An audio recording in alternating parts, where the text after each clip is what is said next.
Israel é deserto, mas quem disse que não tem praia? Olha que coisa linda.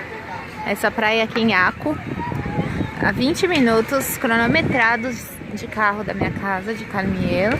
Lá atrás vocês têm a cidade velha de Akko, onde tem o porto, etc e tal. Porto, se bem que é cidade velha, sim. E a praia, muito bem estruturada. Aqui é a área para jogar raquetebol. Ali. É uma praia muito tranquila, com barraco de areia, como é que chama? Palquinho de areia. E é uma praia rasa. As crianças brincaram super bem.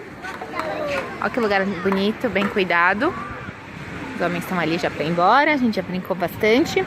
Aqui tem restaurante, tem banheiro, tem salva-vida.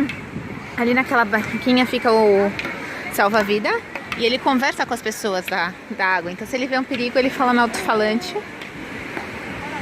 Teve uma confusão agora há pouco também, veio polícia aqui. É super bem estruturado, bem cuidado, limpa. A água é transparente. Então quem pensa Carmiel é uma cidade que não tem praia, não tem praia, mas a 20 minutos a gente tem essa maravilha aqui, ó. Essa é a praia de Akko.